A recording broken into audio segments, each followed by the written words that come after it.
Our next show begins in 5 minutes. This is intermission time, refreshment time. Visit our snack stand for hot dogs and other sandwiches, for ice-cold Coca-Cola, for a variety of ice cream, candy bars, cigarettes. We are here to serve you.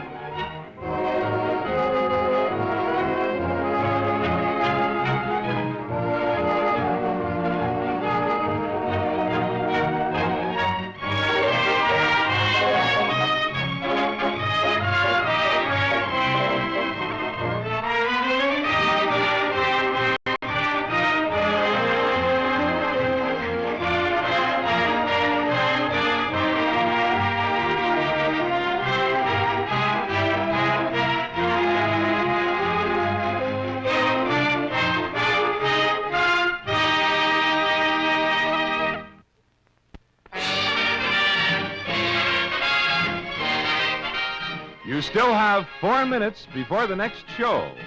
Why not take a break, have a stretch, and visit our modern refreshment center?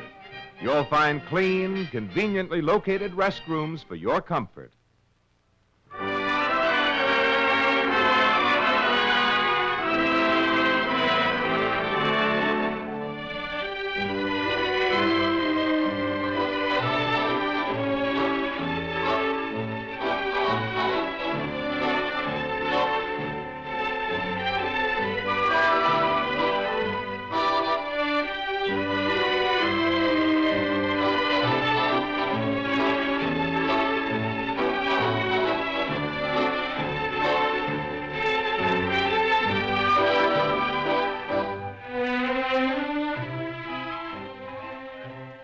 Better hurry. Next show starts in 3 minutes.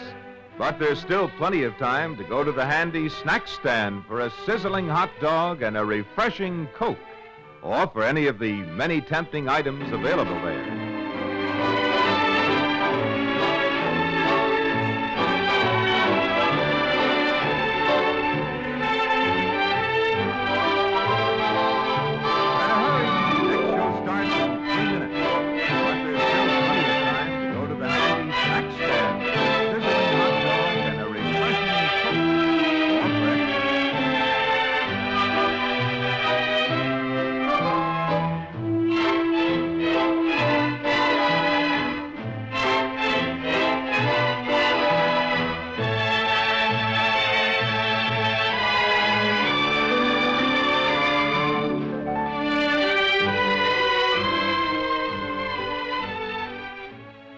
Two minutes until the next show starts. The Refreshment Center has plenty of freshly popped, hot buttered popcorn and lots of other good things waiting for you. Drop over now.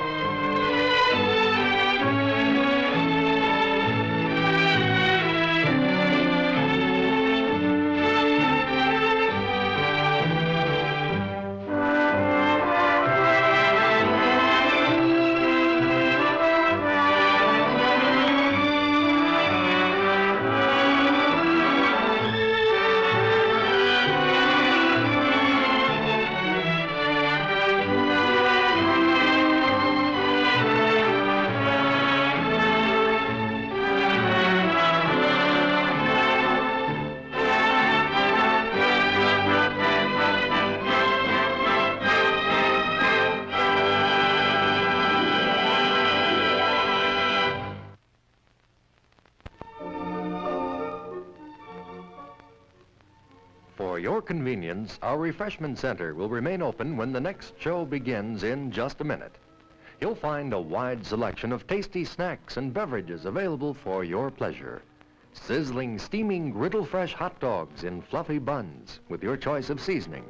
A large selection of appetizing sandwiches. Delicious, refreshing, ice-cold Coca-Cola. A kettle full of hot buttered popcorn, light and crisp, golden good to the taste. Fresh frozen ice cream and lots of other tasty items. Also, you'll find we carry your favorite brand of cigarettes. Make yourself at home. Enjoy the service of our refreshment center whenever you come to see us. Now, on with the show.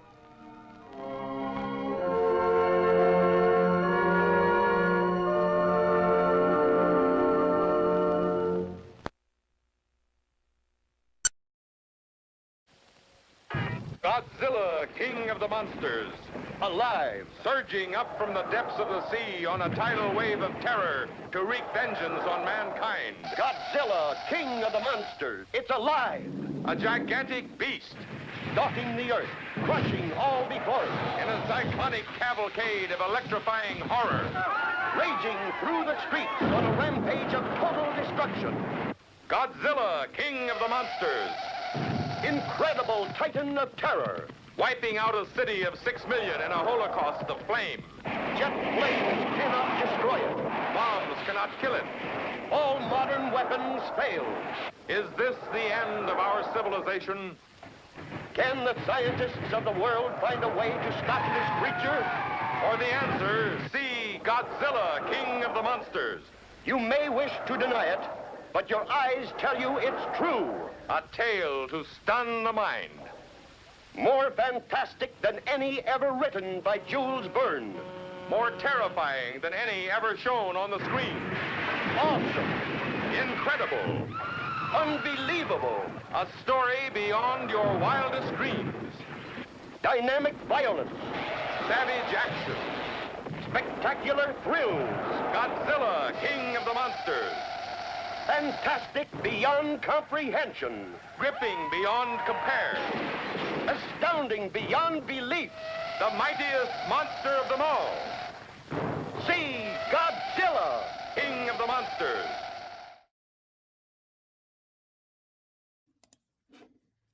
Okay, well, there we go, and welcome to this month's live stream, a week early. Looks like Martin is the only one here. You're the one that always arrives, like, actually on time, aren't you, Martin? Yeah, we'll see if anybody else shows up, or not, whatever. It's a real shame for those who don't show up on time, though, because I always do a little pre-show thing, always try to put one together. And this one being the American Godzilla. I went for sort of more of like the American posters and stuff aesthetic for this live stream. As you can see with my the side banner this time, the American poster art, that's supposed to be Rodan right there. If maybe imaginatively. Usually I'm a purist for the Japanese aesthetics and everything else with the movies, but decided, yeah, go with the American aesthetics this time around. Why not? Whatever. It's still kind of retro fun. Let's see, is anybody else showing up here? No, still just Martin. That's too bad. Take a sip of my. I also went to Costco again. Get cheap hot dogs. Not sponsored by Pepsi or Costco. Just Costco hot dogs $1.50. Sounds a good deal to me. Oh, there's Ashley. It's now joined us. So welcome from upstairs. So I feel so bad then. But yes, as usual, we'll see who actually shows up, pops in, etc. In the meantime, I feel like I've misplaced this this particular live stream because there's all this like crazy Disney news broke today with the Galactic Star Cruiser shutting down and them not moving Imagineers to Florida, understandably, given everything going on. Indiana Jones getting a chilly reception at cons. I feel like I should be talking about doing like a Disney live stream or something, or at least the rise and fall of Disney live stream. But tonight's theme is nonetheless supposedly about monsters, tokusatsu, Toho movies specifically. And oh, there we go. Kaiser Soze has arrived. Whoever he is. If anybody's actually putting anything in the chat yet. We're just waiting to see if anybody actually shows up or not. And as usual, this is just chit-chatting. I don't actually have anything planned for this time around, although I can scrounge something up if we're desperate for content. But as usual, it's just shooting the breeze, chit-chatting about tokusatsu. I think super chats are enabled. I also have memberships enabled now, but I haven't actually figured out what to do for those yet. But so I do have super chats. They are all greatly appreciated, but do not feel obligated to give me one to get my attention, um, because I enjoy the chit chatting and the back and forth and all that sort of stuff. This is actually sort of also a bit of a replacement, as it were, for my usual attendance this weekend at our city's anime convention. It's Otafest is Calgary's big annual anime convention. Oh, there we go. Now I finally got the chat. The chat is like delayed by like I don't know how long. So okay, I gotta check up on this here. Martin's Let's Do This. How's it going? It's going all right. Godzilla, King of the Monsters. Huzzah! Nice fez. Kind of reminds you of Grunklestein. No offense. I don't know who that is, so I don't know to be offended by that. But thank you for the fez. I do like. Ever since I used to have like big spiky goth hair, and then I got old and lost it, and so now I use hats in place of a personality. Ezra says hi. Ashley says hi. Toho made a lot of great movies. Yes, they did, and continue to do so. In fact, Toho. I mean, of course, I'm a big fan of the retro stuff, so my emphasis is on the Showa era and the Tokusatsu films and the Kurosawa films, the Jitageki, the Tokusatsu, all those sorts of things. But I mean, Toho's still around, still, and they've got a Godzilla movie planned for this year. In fact, which I'm actually cautiously optimistic about. Uh, Cautiously optimistic because everything entertainment-wise has to be cautious these days, because so little of it is actually worth it's the time to watch it. But optimistic because it's made by I keep forgetting his name. It's the guy that directed the 3 Always Sunset on 3rd Street movies. Um, just looking it up here. Takashi Yamazaki. And I mean, it's Always Sunset on 3rd Street 2 is the one that's famous for having this little sequence with Godzilla in it. Or as you find in the movie, it's actually a character who's writing a story that another character calls a ripoff of Godzilla. But it's a great, like, it's a really great dynamic scene set in the Showa era. Um, so Yamazaki, he did Always Sunset on 3rd Street, which is a Showa era historical drama based on a manga. There's 3 movies of that, and he's also the guy that directed the movie sequence for the Godzilla the Ride at the Seibuen amusement park to the side of Tokyo, which renovated. It's been around since the Showa era, but they recently renovated it so that it's like Showa themed, and they added in this Godzilla ride that is like retro Showa themed. So it's set to like in the park in the Showa era. So he's done these 2 retro Showa era Godzilla things. So there's this like reasonable hope that the new Godzilla movie coming out this year, which has been nicknamed Godzilla Zero, is going to be a retro Showa era movie, which it's like that suits me because I love the Showa era. That's my favorite Godzilla. So a retro Showa era film, and in fact, actually, even if they could reuse the design from the ride, I would love that because my favorite Godzilla's video, my top 5 Godzillas, I think the one for the amusement park I put number 3. So like if they could actually put that Godzilla into a movie, that would be fantastic. I'd love to see that. Remember that scene from the movie Always? Yeah. I've actually watched half of the Always Sunset on 3rd Street 2. It's just very long movies, and it's also tough to find them. Like they're not like just hanging out on streaming services like Netflix or whatever. So I've been trying to track them down because I I mean my channel is talking about monsters and sci-fi and fantasy and whatever else, but I mean I like just good movies in general. So Always Sunset on 3rd Street 2 has been so far is a good movie. So I'd like to see all of them if somehow. I've thought about I should just like break down and buy like a Japanese Blu-ray player so that I can just import the movies and no fuss, no muss, no bother, and just watch them. And as long as they have English subtitles on them, which usually Japanese movies do, then easy peasy, right? I just haven't got around to it yet because I'm only just transitioning to Blu-ray anyways. Um, because I'm a late adopter to most entertainment technologies.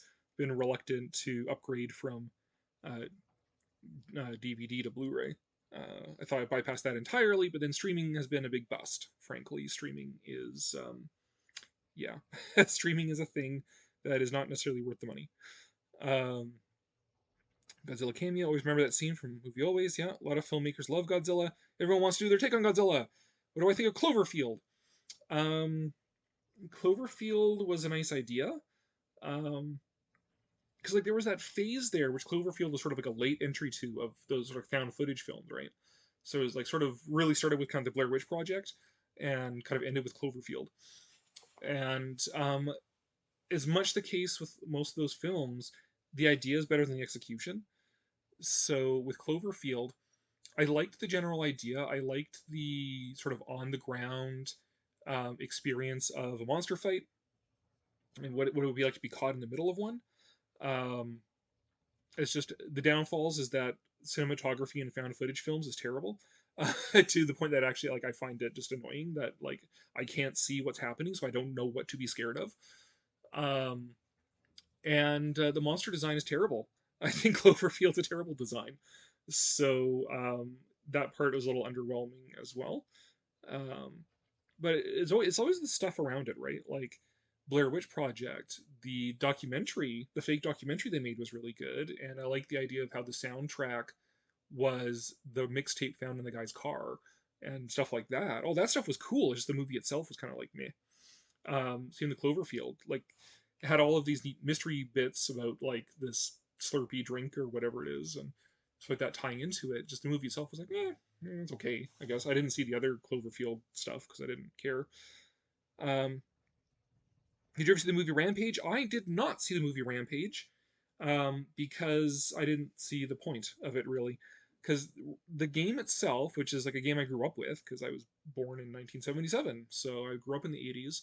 I grew up with Rampage, and I always understood Rampage as being like this funny, cartoony satire of giant monsters. Um, so a serious action movie starring The Rock just isn't like my idea of what Rampage is. So I'm just like, meh. I didn't I didn't bother to subject myself to it. I said I'm not really like most modern movies. I don't bother. It's just not worth it to me. And it's like even if like a movie is surprisingly good, it's like well, it's not like my life will be like desperately impoverished if I don't see some movie that ended up being actually okay. So there's plenty of old movies that are amazing that I could be spending my time watching as well, like Toho Tokusatsu movies. So, but yeah, actually, as I was saying, oh, we lost somebody. As I was saying, um, I usually I've been going to my city's anime convention this weekend. But this year decided not to. Ironically, it's like the 25th anniversary, and I remember going to the first one. So it's been around for a while. I've been around for a while. Um, but my wife and I decided that I think our last one was probably going to be our last one. Like last year we went. Usually I do like one or two talks at them, including I think last year I think I did the Godzilla panel. So I do a talk on Showa era Godzilla to try and introduce the kids to the cool old stuff. And then I also did one on the history of Nintendo last year. But like everything else is just like it's for kids cosplaying and stuff, and not for 45-year-old men. So I just kind of like who are interested in like Japanese culture and not so much like the nerd stuff like the kids are into these days. So I said, just save some money and just not go this year. Um, I don't think The Rock reads the scripts of his own movies. I think that is probably a safe bet. My mother-in-law, like, loves movies with The Rock. Not that I think she's like a conscious like rock fan. I think she just she loves turning her brain off for movies. Like that's what she most wants out of a movie, so she can just turn her brain off. So she can turn her brain off during the movie with The Rock, and that suits her fine. and God bless her for that. Good for her. I don't particularly enjoy them. The Rock was a good character in wrestling. As an actor, he's pretty limited so far. He hasn't had his um, sort of Will Smith moments where he can like transcend playing himself and actually play like real characters. Um, Martin says Toho's still making great movies. I can't wait for their latest Godzilla film. More excited than the next MonsterVerse film because it's probably more Kong centric. I'm a huge fan of that version of Kong. Um, yeah, I'm absolutely more interested in this new Kong or this new Godzilla movie coming out from Toho than I am in the next MonsterVerse movie. Like I've shared my opinion on the MonsterVerse and Godzilla versus Kong and the flaws of it and all that sort of stuff. So I'm not chomping at the bit to go see Godzilla times Kong. Um, I'm way more interested in seeing a possibly retro Showa era Godzilla movie from Japan by a director who is actually like a competent director and knows what he's doing and knows how to do both engaging character drama and dynamic action scenes and stuff. Like, yeah, I'm way more interested in that movie than I am in MonsterVerse. Do you think they'll ever make a sequel to Shin Godzilla? I see how they could make a sequel to Shin Godzilla. And I would be lying if I said I wasn't interested in some of those, like the ideas they had for the further evolutions of Shin Godzilla, where he's like flying around and becomes like this like giant Anno Hideaki Evangelion style human like angel divine being that destroys the earth. Um, like that would be an interesting thing to see in a Godzilla movie. Is Godzilla transform into a giant terrifying woman who destroys the earth? Um, or my mental like fan idea for a sequel would be basically you've got the setup with like Shin Godzilla's dropping off these like human sized monsters. But then what if those human-sized monsters start evolving into Shin versions of other kaiju, right? So we got a Shin Anguirus, Shin Rodan, all those guys evolve from those little humanoid creatures that Shin Godzilla was starting to drop. Um, how and plus, remember, like at the end of Shin Godzilla, um, like they say that countdown timer for nuking Tokyo would restart the moment that Shin awakens again. So you'd have that going on as well.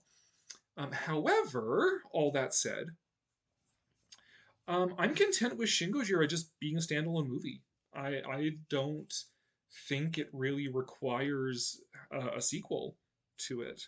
I think it was a perfectly fine, beautiful, amazing, incredible Godzilla movie all on its own.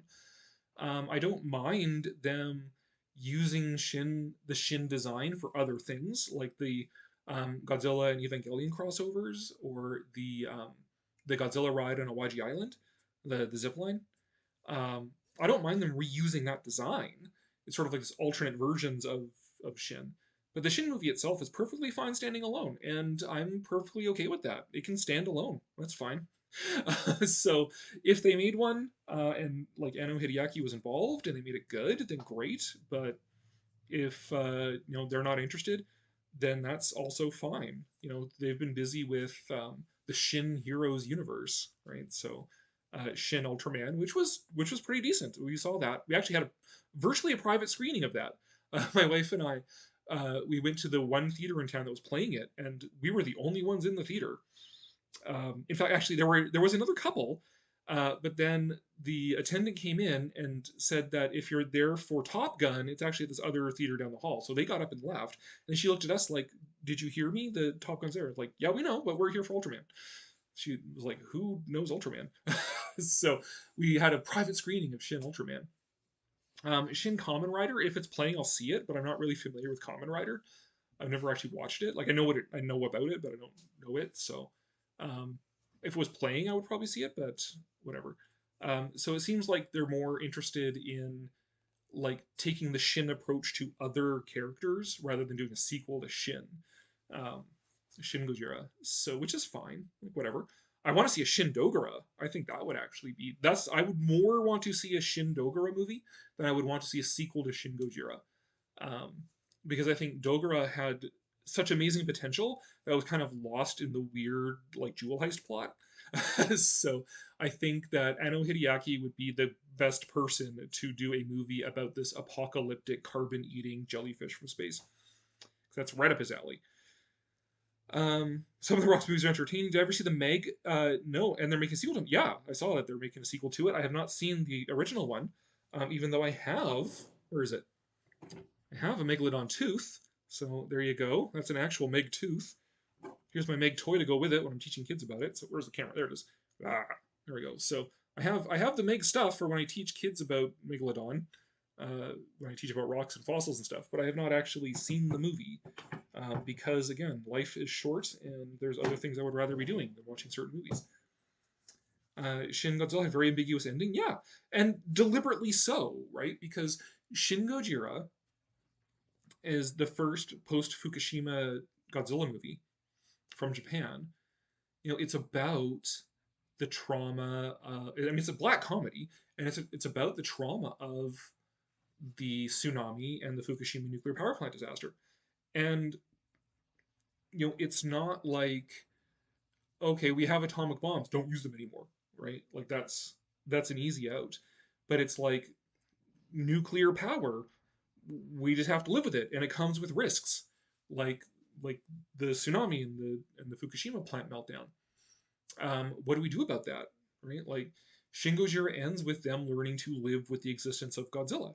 And sure, he's been pacified and contained, but he could awaken again at any time, right? Just like, a nuclear power plant that wasn't hit by a tsunami could someday be hit by a tsunami or earthquake or volcanic eruption or something like that and go into meltdown. So, I mean, the ambiguous ending fits the ambiguity of the real life thing it's an analogy for, is the existence of nuclear power and the fact that accidents can happen, and we just have to learn to live with that threat. Martin says, in the Rampage movie, they changed the origins of the monsters from that of the games. That they were mutated humans in the games changed to mutated animals in the movie. Yeah, I gathered that much. See, I don't watch these movies, but I end up knowing about them, right? Because I'm just in the geekosphere and stuff like that, right? So I just end up hearing about things. Yeah, again, I'm not like, okay, they changed the origin to make a serious action movie out of a silly video game parody of monster movies. Shin was hilarious and fantastic. Yes. Yeah, Shin's like a black comedy. It is hilarious and horrifying. Actually, you know this, but everybody else might not. To me, I think if I'm ever asked what's the difference between like Shin Gojira and the Monsterverse, is that in Monsterverse, when Godzilla unleashes his atomic breath, everyone's cheering. Like the audience is cheering, like, yeah, woo, rock him. Whereas in Shin Gojira, we saw it in a packed theater, and when Shin Gojira does his atomic breath, his atomic laser, and just destroys the city, and there's he's just lit by these flames coming up. We're calling the firebombing of Tokyo and stuff. Nobody is cheering. Nobody's making a sound in the theater. It was just dead silent because the moment was just so horrifying. Yeah, it was so good. But you ever see Daimajin or its sequel, Clean Glamazonians? Yes, I did, and in fact, I have. I mean, I have months worth of videos that are queued up. But I have a video on Daimajin and why I think Daimajin is fantastic. In fact, I would say that Daimajin is my favorite non-Toho Tokusatsu. So my favorite non-Toho giant monster movie would be Daimajin and its sequels. So yes, I did see Daimajin and its sequels, and I loved them. Daimajin was basically Japanese version of the Golem. Yep, pretty much. Yeah, I'll talk about it in the video. And that's Daiei, not Toho. But yeah, I enjoyed them. I liked the idea of the demonic sort of entity contained, whose vengeance could be unleashed and harnessed for justice.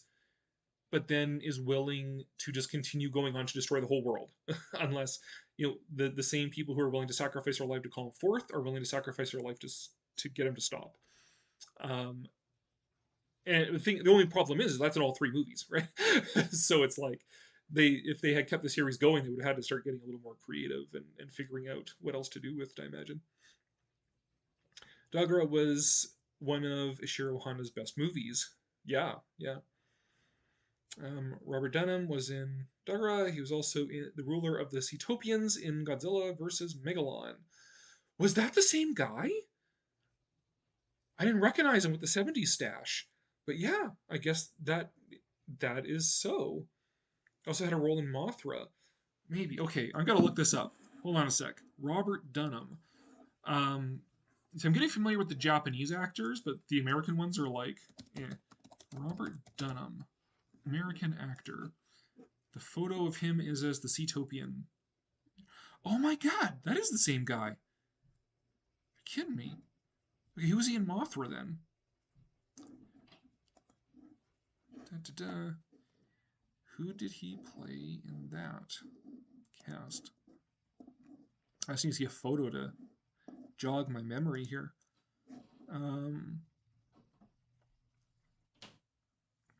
Apparently not anybody important enough to be on the Google page for cast.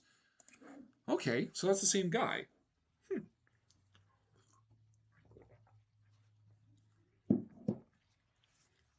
I'm surprised they never made Gamera versus Daimajin.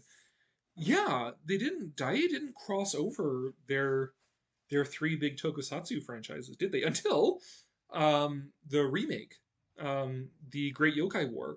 Daimajin is in the sequel to the Great Yokai War, where he fights the Yokaiju. But that was in the 2000s. Back in the day, yeah, they never crossed over Gamera, Daimajin, or Yokai monsters. Which I understand the not Yokai monsters part because that was more of a human scale one. Except I guess in the sequel, the Babylonian deity there, he becomes a kaiju, but the yokai still managed to fight him off. But yeah, not Gamera and Daimajin. I wonder why that is. I wonder why they never bothered. Something to look into, I suppose. This is turning into a Daiei live stream now.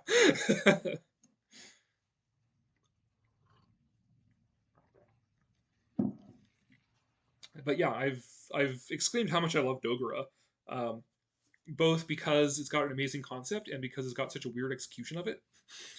Like the A plot, B plot, the jewel thieves thing is just like, okay, it's a weird choice to focus on that when we could be focusing on the jellyfish from space who is threatening to sterilize the planet.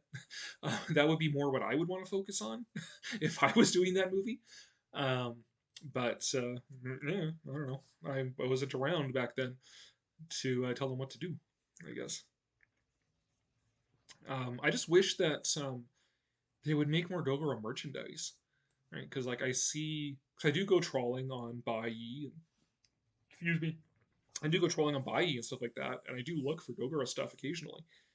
And it's always like these either like vintage pieces, which are like super expensive, or these like really high end like soft vinyls and stuff that are also like crazy expensive. And it's like I don't want to pay hundreds of dollars for a soft vinyl.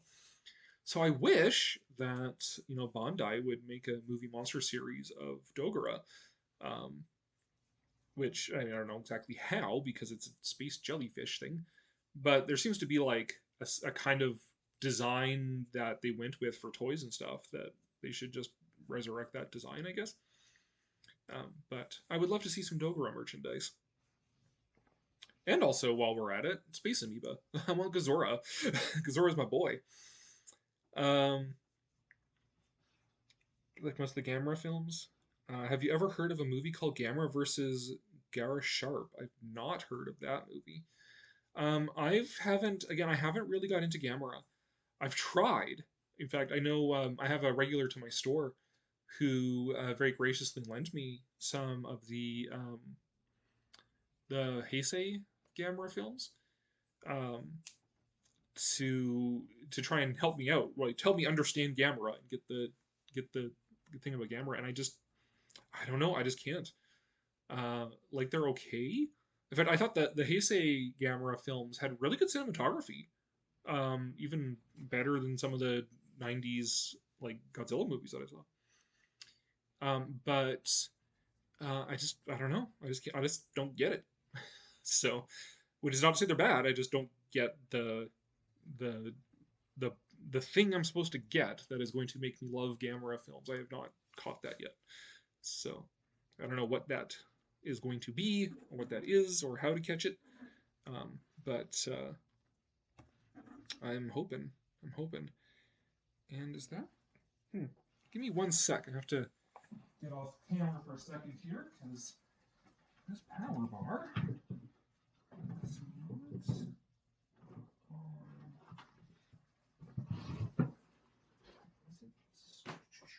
not. Right now you're all hearing these noises back here. Notice that my power bar is not plugged in, which is going to make for too short of a talk here. Okay.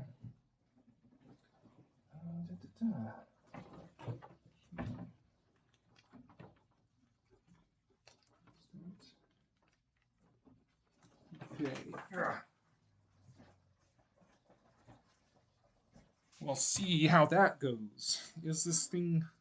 No, it is not. Huh, that's weird. Okay, well... Sorry, I'm having a bit of a issue here. Why are you not plugged in? One sec here.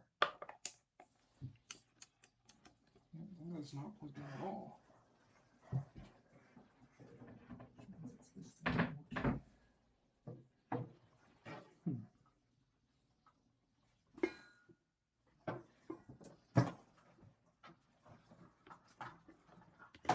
Sorry about this, everybody.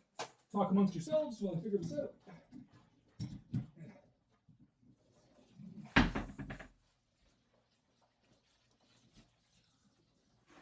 All right, let's see. No, that is the plugin is not working. Okay, interesting. 1 more second.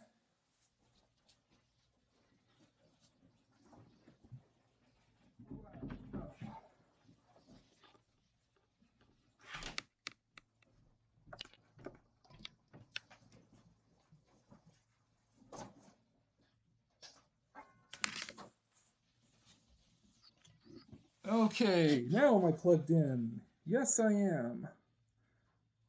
Okay, good. Hooray. There we go. Yeah, I just discovered that one of our plugins is not working. Let's see, what have you guys been talking about here? Gamera vs. Gary Sharp was never made. It's supposed to be the last Gamera film. Versus Gary Sharp was notable because after Gamera destroys the enemy monster, he finds her eggs, but he doesn't destroy them. I find the Godzilla and other kaiju films that were never made interesting as the ones that were made. Yeah, I've been growing to appreciate all the behind the scenes stuff as I've been learning more about Toho and about King Kong, especially. Some of those unplanned ideas or unmade ideas, and sort of the developmental process of movies actually is something that I've been growing interested in. So you might have sort of caught some of that with my video on the King Kong novelization. So 32 novel versus the 33 film. And the whole how did Kong develop as a movie, right? So I've been reading a lot of the making of books and that sort of thing. Interested in that whole process of what leads up to this movie and how does it get made and stuff like that. And then with Toho, I mean, the Toho Kong has got a whole story there with the whole King Kong versus Prometheus movie and how Ebera was supposed to be a Kong movie and stuff like that. So, yeah, the ones that aren't made are as interesting as the ones that are. Actually, sometimes even more so, right? Because the movie in your imagination that you imagine they would have made is always more interesting and better than movies that actually did get made, right? I think Gamera flies the eggs to an island so the babies can live in peace. Oh, good for Gamera. How do you feel about kaiju anime, which actually ties into Queen Glamazona's question? Aren't they making a new Gamera cartoon? Yes, they are. Netflix is doing a Gamera anime, which is fair enough because now there have been 2 Godzilla animes with the Polygon trilogy, uh, the World Eater and all that stuff, and then the Godzilla Singular Point. So they're catching Gamera up. Now they just need to make a Dimagine cartoon, and there we go. Now we're good. Kaiju anime is fine. I mean, there's something to be said for the realism of a live action film, as long as it's done well, right? Like the bulk of the Showa era films are fun, but not necessarily done well, right? Like, I mean, I think the biggest flaw is that, especially in the later ones, they don't get the sense of scale right. Like you'll see Godzilla stomping around in a model city and stomping on model tanks and stuff, but you're watching the camera's lens is about like 6 to 8 feet tall, right? So you're kind of looking down on Godzilla as he's doing this, which diminishes his sense of scale. So if it's done well, like Shin Gojira was fantastic for sense of scale, right? Like, it's either you're seeing him from ground level or you're seeing him from like high enough where you can see his scale in the rest of the city. So I mean, live action is best for the realism aspect of it, but you can do a lot more with anime than you can do with live action. So the Polygon trilogy, I actually liked. I know I'm in a minority in that, but I actually liked those movies because they had interesting intellectual ideas going on. But again, you can do stuff with a 984-foot Godzilla in those movies, excuse me, that you can't do with real life. And then Singular Point, I liked it a lot as well. Yeah, I've been meaning to rewatch it actually. Except I've gotten addicted to Star Trek Online now, so I've been playing that far more than I've been watching any movies. But I liked how Singular Point just took the Godzilla concepts off in like a whole other direction, and I actually liked the diminished scale of Singular Point. So like the kaiju weren't like super giant city stomping monsters, right? Like Rodan was just a really large pterodactyl, and Gyros was just a really large ankylosaur. Godzilla Ultima is actually shorter than the original Godzilla from the first film. So I'm fine with these different creative ideas for like what to do with Godzilla, which is I think the strength of the Reiwa era, if you can even call it an era. But the Millennium series ends with Godzilla Final Wars, and then the Reiwa era is like Shin Gojira and the anime trilogy, and now Singular Point, and now this Godzilla Zero or whatever they're going to call this one coming out in November. What I like about them is that they're all so different from each other, and they're all taking Godzilla in weird, interesting new directions, including in anime. Do I have a favorite anime Godzilla?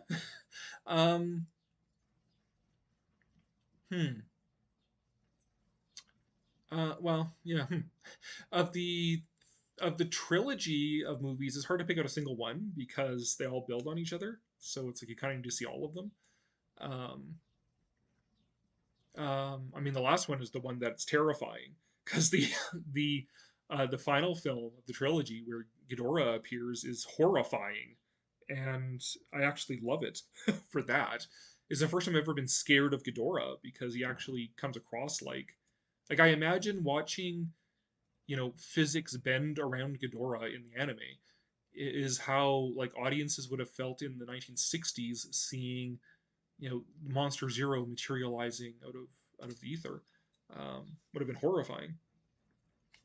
But I mean, Singular Point I think is more more of a fun anime.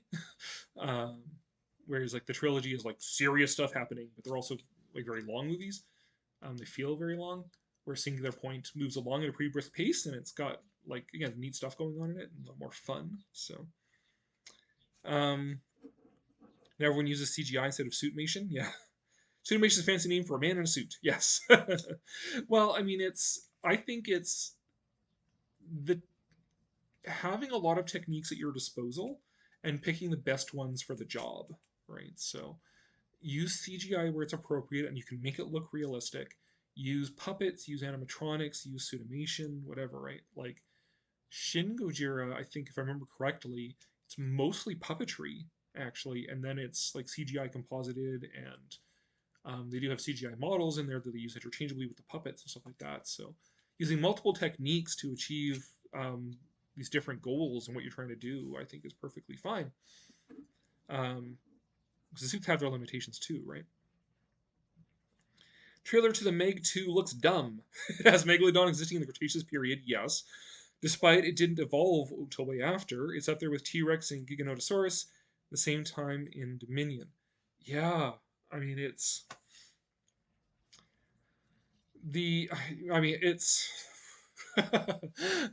I give up on scientific accuracy. If you want scientific accuracy, watch a documentary, which I still have not seen, that Prehistoric Planet one, or whatever it is that they call the most recent one that came out that now has to have a sequel coming out. I still haven't seen those. Keep meaning to, but there's lots of things I keep meaning to do. Yeah, I mean it's the Meg. It's not like it's gonna be, you're going in for the accuracy of the whole thing. I mean, what actually made me laugh about it is not so much that it's like the Meg in the Cretaceous, but the fact that megalodons, they their young lived in continental shelf, right? Like there's a reason why megalodon went extinct when it did, because they went extinct when the ice age started, sea levels dropped, so all of this continental shelf became like dry land, became the land that we have today. Whereas back in like the Miocene and Pliocene, like Florida was covered by water, so it was this nice shallow sea environments for baby megalodons to do their thing until they grew up large enough to hit the open ocean. So megalodon lives in the Marianas Trench. Like, okay, no. So that, and the fact that it would be crushed under its own, just be crushed by being that deep. But whatever, it's a dumb action movie. So, Jurassic World is a whole other thing that I could go on for hours about, but I do not care for Jurassic World. I think Jurassic World is a fundamental betrayal, not just of scientific accuracy, but also what the Jurassic Park films were about as well. What is my favorite non-Godzilla or Kong Toku franchise? Well, I mean, if we're eliminating all of Toho, then I would have to say Daimajin. We've been talking about that already.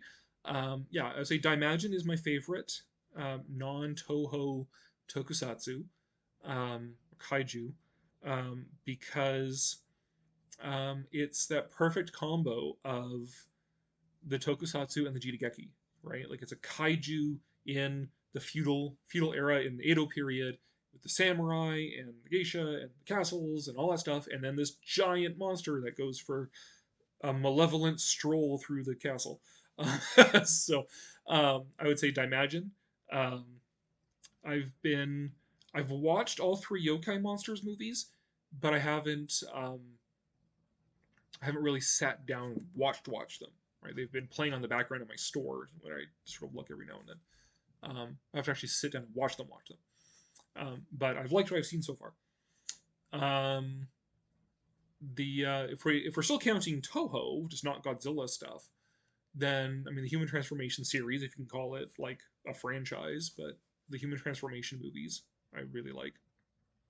I said in my video about them that it's sort of the most sustained effort by a company outside of Universal Studios trying to create a body of work in sort of like sci-fi horror, right? Like you get your one-offs by Paramount or Warner or Fox or whatever, right? Like the Fly movies.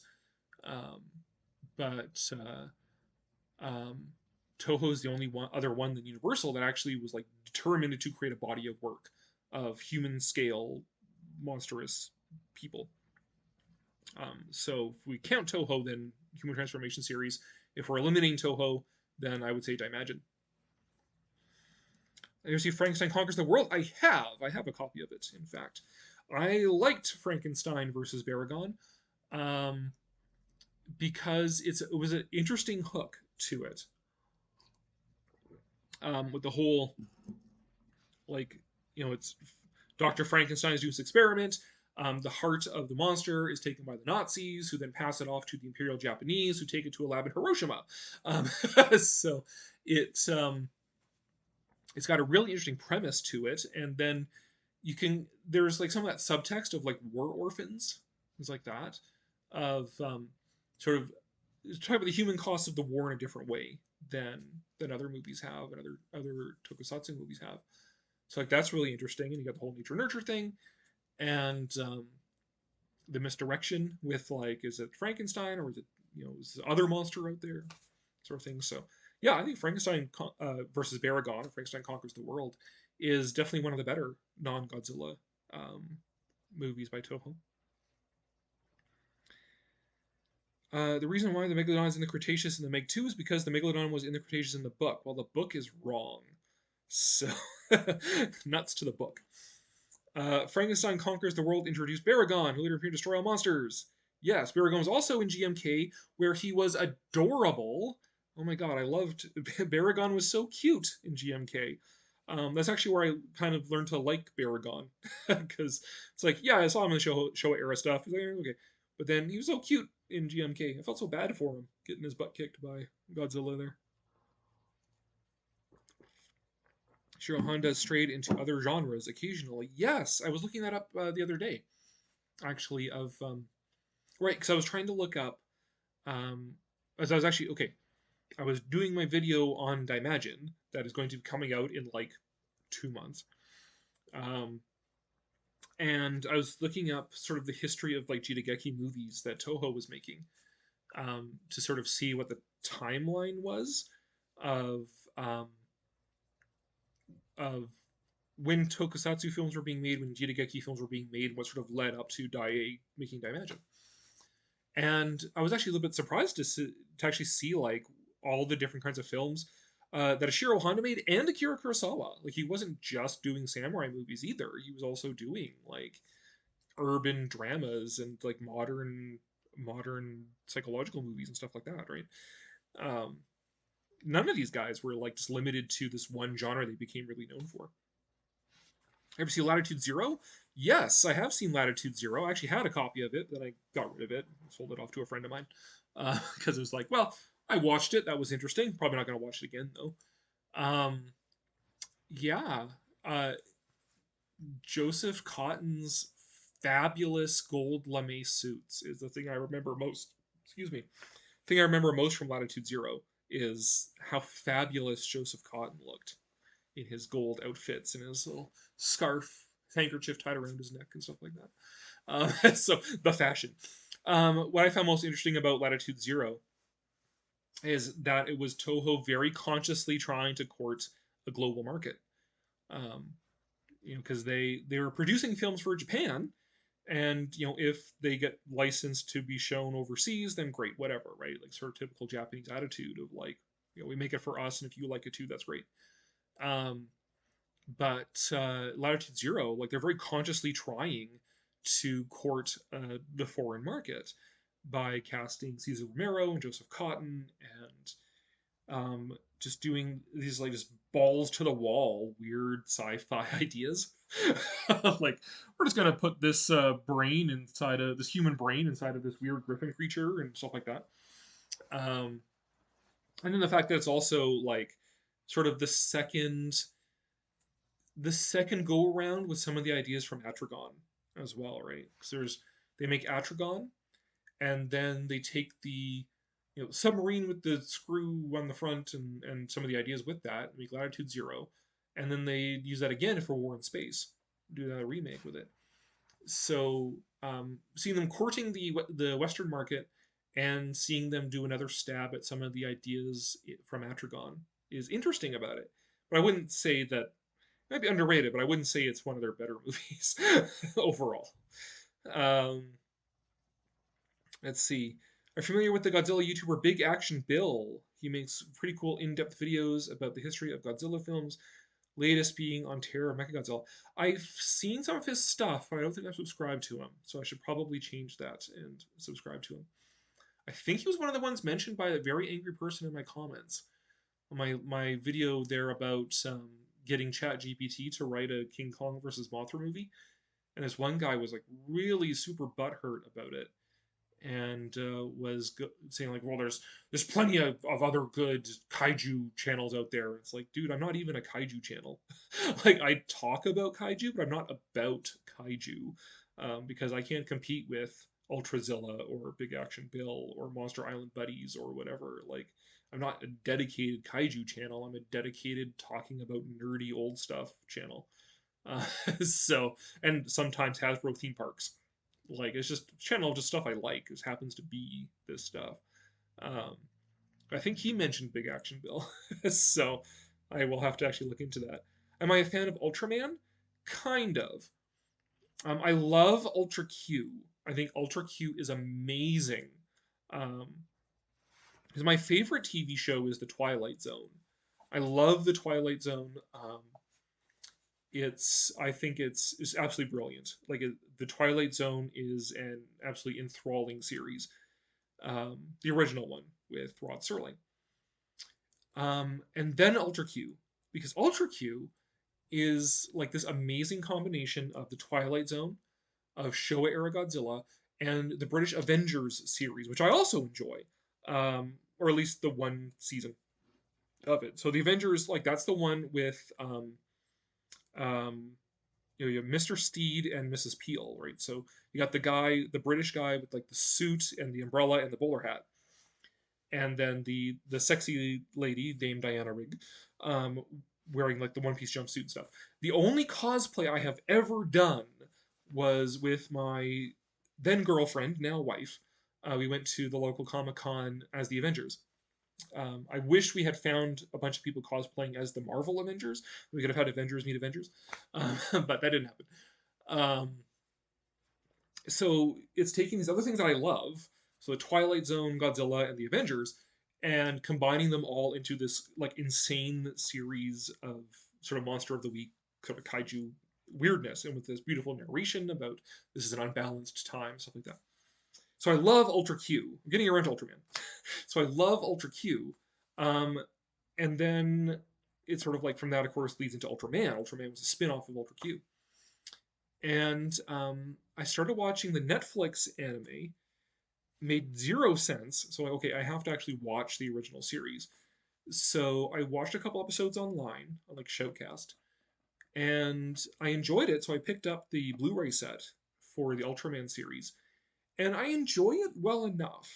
But I didn't like it enough to want to then go into like 50 years of Ultraman. That's a lot of Ultraman. So, and then I do like I watch like some of the new stuff on the Subaraya YouTube channel, and it's like, this makes not a lick of sense.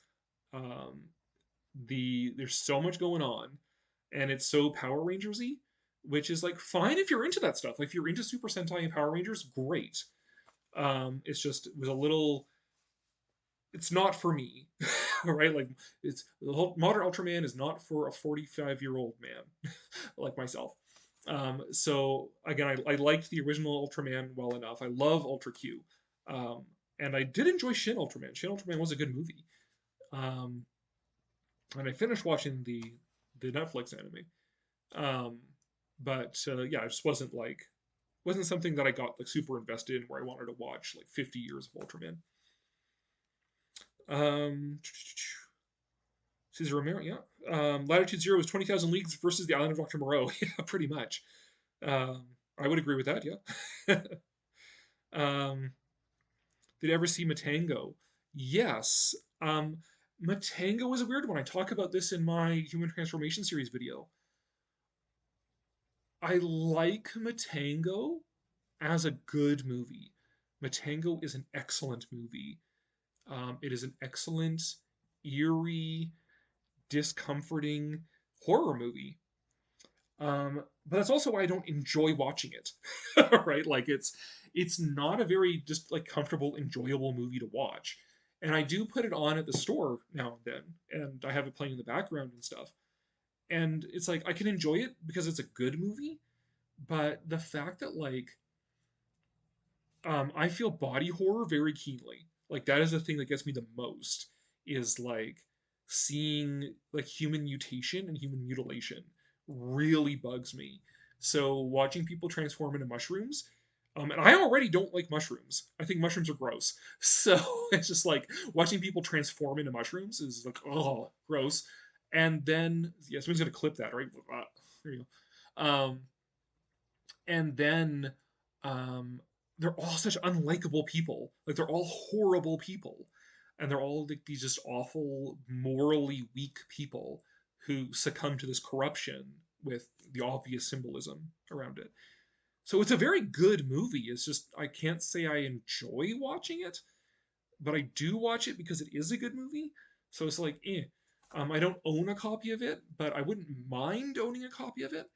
Um, the reason why it might be a good idea for me to finally get like a Japanese Blu-ray player is that like Toho did produce a Blu-ray set of the Human Transformation series. So until Criterion follows up and actually like brings it over or something, my only way to get those movies in an actual hard copy might be to just finally get a breakdown and get the Japanese Blu-ray player. Just notice the ugly Shin Godzilla in the background. Yes, ugly Shin, the Playmates, the terrible Playmates one. Yeah, I love this guy because he's so terrible. Look at that face. Makes me laugh every time. Every time I pass this guy on the shelf, it makes me chuckle. So I could not pass up buying ugly Shin because hey, he's like that whole like eel joke, right? Eels look like they've told you a joke and they're waiting for you to get the punchline. Like Yeah, I love Ugly Shin. Ugly Shin's great. Um, there is a special joy. There is a special, unique joy in bad Godzilla toys. I love bad Godzilla toys, and that's like one of the most recent bad ones to come out. We did sell. I managed to get one of the second round of the Playmates Shin, but he's not as bad as this one, so I didn't bother like keeping him. Queen Mizuno was also funny in Matango. Yeah, she sang a song where lyrics were la la la la la. Yeah. Queen Mizuno, I mean, again, all the actors are great, right? Like Queen Mizuno does a fantastic mega bitch in that movie. It's just not comfortable to watch because again, everyone is like you have a bunch of amazing, like fantastic actors playing awful characters. So it's just really hard to watch. Matango's Perils yeah, Matango is the horror version of Gilligan's Island, right? Did you know the original pitch for GMK had Anguirus and Varan as the other two guardian monsters, but were replaced by Mothra and Ghidorah, so it would be more of a box office success? I did know that. Yeah, they I mean, it's speaking of unmade movies, right? Like there's the Heisei King Kong versus Godzilla that was never made, and in GMK they wanted to pick like these other like rare kaiju, um, less popular, more obscure kaiju to be these guardians, but then of course the marketing division comes down and says like no, we got to use the monsters everybody knows and everybody loves and everybody will buy stuff of. They might not buy Varan, but they will buy Mothra and Ghidorah again. Although, that said, the Godzilla store does a pretty good job of really pushing obscure characters. Like they had, was it either earlier this year or towards the end of last year, where they did like a whole thing with Varan that worked really well. Um, I just sad that I don't collect all the movie monster series. I'm still sticking with the 5-point XL figures because they're a nice contained size and they come in nice box sets. So here you go. But like if I did collect the movie monster series, I would have got Varan, sure. And I wish that that Mezco would have put out a third Destroy All Monsters set that has Varan in it. But, They didn't, and they're not going to. So whatever. The crew in Matango consisted of a captain, his mate, an actress, a young girl, a bickering couple, and a spoiled rich guy. Yep. So it's Gilligan's Island, more or less. Just if everybody was awful and they all became mushroom people. So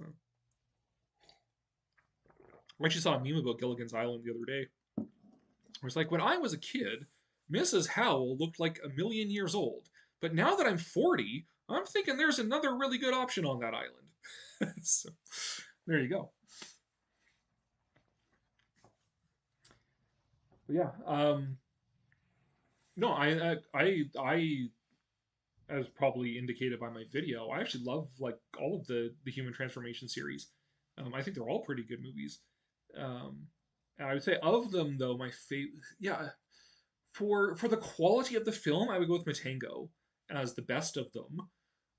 Even though it's like the least enjoyable one to watch, because it's so good at what it does. Um, but my personal favorite one of them, I would say, is probably Secret of Telegian, just because I think the the effects are so good. You got like that. That's like, as I said in my video, the case where the limitations of the effects actually help the film, because you get like this 3D guy getting digitized into like a 2D effect, but it works for what it's supposed to be, right? He's being digitized. And then sort of that uncanny valley that the actor manages to affect, where he doesn't blink and he doesn't move his face, and it's just like, ah. So, Secret Telegion is really good, but they're all really good. H-Man is really good as a Japanese version of the Blob. Um, and The Human Vapor is really good as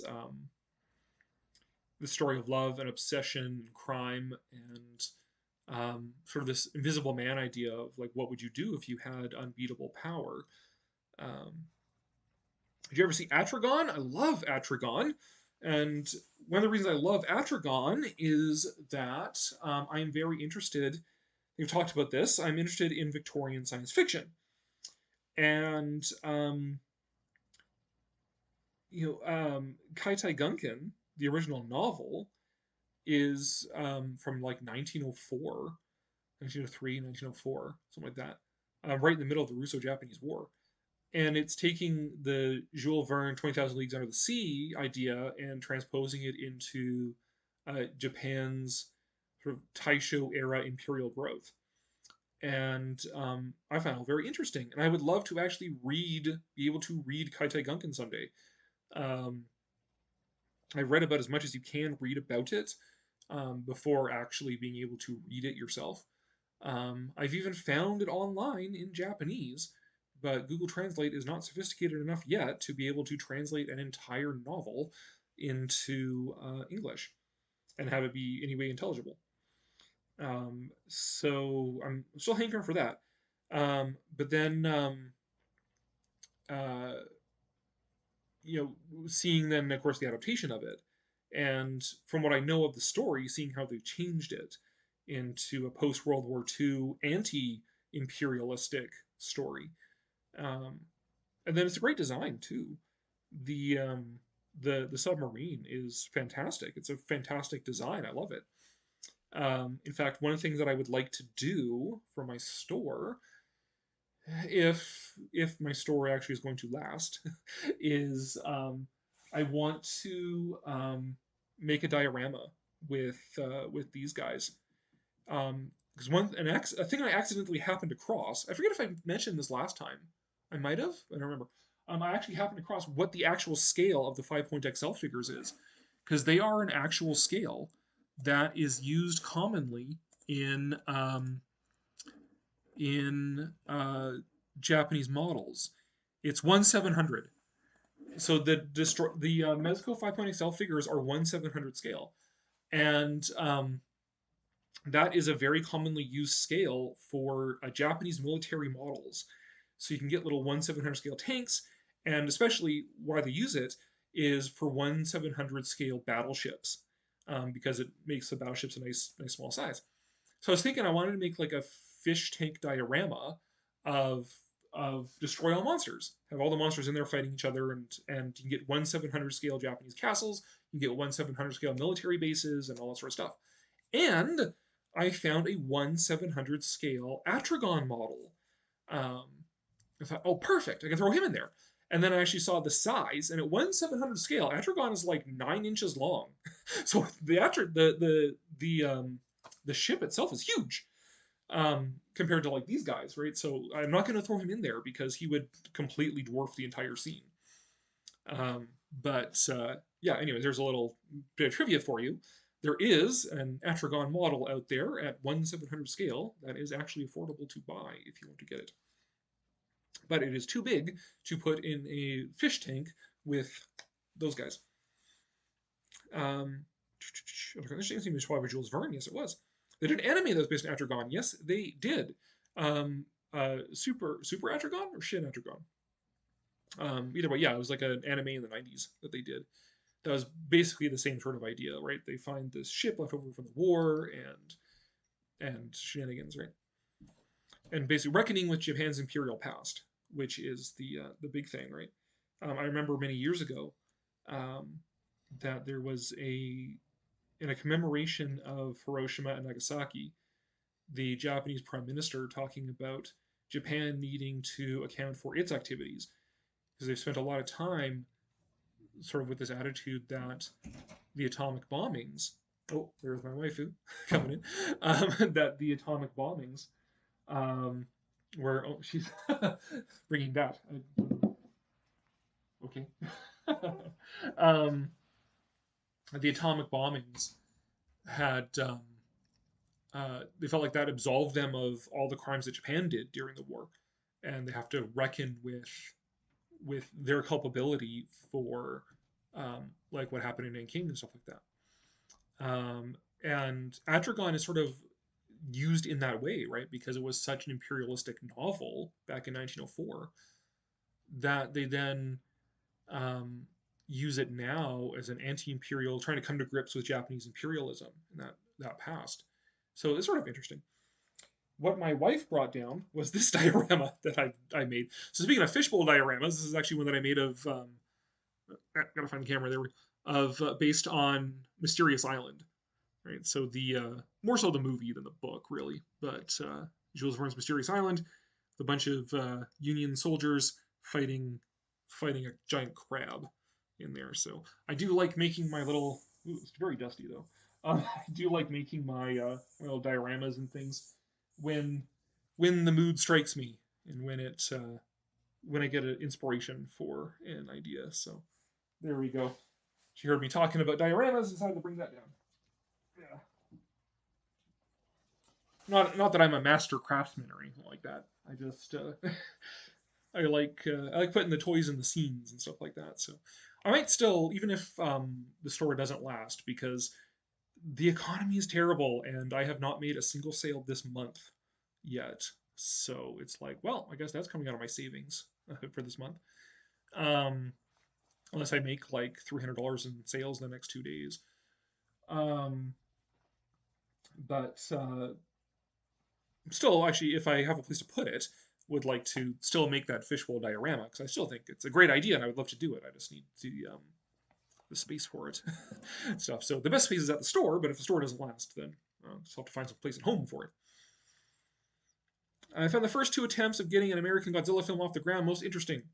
Godzilla King of the Monsters 3D and TriStar's original script for Godzilla. Yeah. Well, certainly it couldn't be worse than Godzilla 98. Right, Submarine and Godzilla Final Wars, yeah. Godzilla Final Wars brought back a lot of stuff, even. I mean, it's essentially a remake of Destroy All Monsters, but it also gets to include monsters that weren't in Destroy All Monsters. So, like Ebera and Hedorah and King Caesar are in there. The 98 Godzilla's in there. And they also throw Gorath in there to make that Gorath reference. It's also the correct aliens in Final Wars. So, like, in the actual Destroy All Monsters is the Kiliaks. But it's like, no, you already had aliens that look super cool and that establish can control monsters. The Zillions. So they use the Zillions in Final Wars. So the correct aliens. And then they had Atragon in there as well. So they finally folded Atragon into the actual, have him meet with Godzilla. It meet with Godzilla. And on top of all of that, they threw in like this Matrix, post-Matrix action movie plot. So I actually, Final Wars is my favorite Millennium Godzilla movie. Because it's so insane and there's so much going on in it. And it's just so like ridiculous. So yeah, I love Final Wars.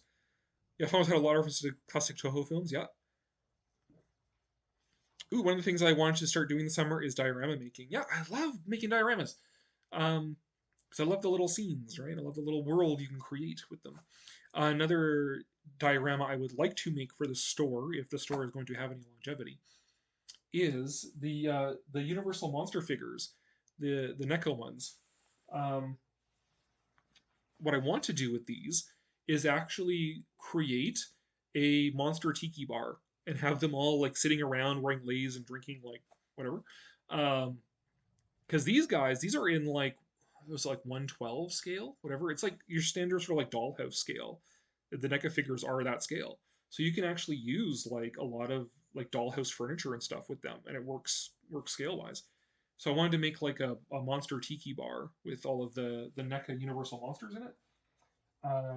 Or barring that, at least get like one of those IKEA display cases and like the cardboard backdrops that you can either buy or like if you have Photoshop and can go to a print shop, you can get them printed up like your own custom ones. Have like the backdrops in there, so at least they're on like display somewhere nice. But and well, we'll see. We'll see. Be able to do that, but yeah, creating a little world where these guys are stomping castles and tanks and stuff. Yeah, I totally want to do that. And make it very Showa themed as well. Like I want to, as I have all these grand ideas about like then the outside of the fish tank, I would decorate with like there's these great Showa era models of like street scenes and stuff, and have that there, and maybe get like the Zillion figures and put them there. Like, but put in like this cool like sort of like Japanese looking sort of like little shrine roof on it. But we'll see. We'll see if any of that happens. Right now, I would be content to just make a sale in my store. They're making Ray Harry's Mysterious Island is an awesome movie. It is. It doesn't have the same oomph as the Disney 20,000 Leagues, but it's kind of fun because it's like as close as it's possible for a company that's not Disney to do a sequel to 20,000 Leagues, right? Like it's meant to be understood as like a sequel to Disney's film without infringing copyright. So kind of fun that way. Like they brought back Minya in Final Wars, yeah. Love Universal Monsters. Bride of Frankenstein, my favorite horror movie. Yeah. Well, I mean, Universal Monsters could be a whole, and will be someday, a whole live stream of its own as well. Don't worry about that. We're going to be doing Universal Monsters one of these days. Which Gigan design do you like before, Showa or Millennium? Or the original Gigan met end in the episode of Zone Fighter? Yeah, I heard that. Because Monster Island Buddies talks about that when he does his sponsorship spot for Bai. He talks about how he like buys Zone Fighter stuff off Bai, and that Zone Fighter killed Gigan. So, I have not seen Zone Fighter though, so I have not seen that for myself. My favorite Gigan design right now is actually the one from that animation that came out last year, the Godzilla versus Gigan Rex. That sort of like weird, chubby, sort of frog-looking Gigan is actually my favorite design right now. I guess second would be the Final Wars version because it's like really like edgy and 90s looking. But and then I guess Showa just that's one that's left over. But right now my favorite is actually like the chubby frog looking one from Godzilla versus Gigan Rex. I don't think Zone Fighter is canon. I have heard that Zone Fighter is canon for as much as canon matters. I mean, it's up to one to decide for themselves what really matters about canon. Like, technically speaking, Destroy All Monsters takes place after Terror of Mechagodzilla, right? But like, hey, where are those other monsters? Oh, right, that movie was made before them. And then, yeah, well, it's It is what it is. Here's something to throw canon out the window. How many Godzillas are there exactly? Because unless one movie picks up exactly where the other movie left off, there's no guarantee that the Godzilla you see on the screen is the same Godzilla as the Godzilla from before. So, how many Godzillas actually are there in the Showa era?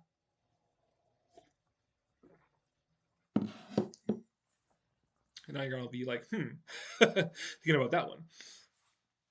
There's at least two, right? Because the first Godzilla died, and then there's the second Godzilla. But there's no actual guarantee that the Godzilla at the end, at the end of King Kong versus Godzilla, he died, right? That's what the sequel was going to say. So there's no telling that that's the same Godzilla. Did that Godzilla die? Plus the fact that Godzilla looks different, right, as the different movies go along. So the Godzilla from Mothra versus Godzilla does not look the same as the Godzilla from King Kong versus Godzilla. So is it the same Godzilla, or is it a different one? Use the same Godzilla suit from Godzilla versus Megalon in Zone Fighter. Yes, they do. They also use that suit in Ultra Q.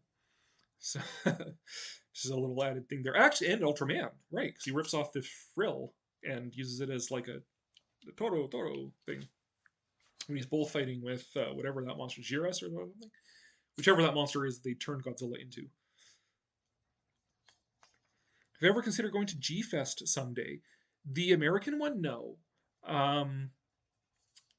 Because I'm not enough into conventions to actually travel to go to one. If I was going to travel to go to a convention, it would probably be a tiki convention, actually. Like, weirdly enough. Something like Tiki Caliente or Arizona Tiki Oasis or something like that. Except those are ridiculously expensive. Because, like, tiki conventions, unlike anime conventions, it's like one price, you pay to get in. If you want to pay to get the VIP things, so you can, like, meet some American voice actor, then you can. But it's like one price you get in. Tiki conventions are like you pay per event. So you pay like a couple $100 to get in, and then you have to pay like, it ranges depending on the convention. You have to pay per event you participate in as well. So it's like, that sounds like a lot of money that I don't have. So, but otherwise, yeah, I'm not as big a fan of crowds, really. Like, I'm not, like, I don't freak out in crowds, but I'm like, I hate lines, and I hate standing around a lot of people and standing in lines for things, and just being inconvenienced by other human beings existing. So the idea of traveling to go to a convention, plus, I don't have like a ton of money and time, so if I travel, it's because I want to see like beautiful and exotic locations, right? Like national parks or Japan or Egypt or whatever. So going to G-Fest has never really been on my radar. However, I could easily be induced to adjusting a trip to Japan to coincide with Godzilla Fest in Japan. So November 3rd is when they have all the big Godzilla events in Tokyo and make the big announcements, and they have like the live Godzilla puppet shows and all those things.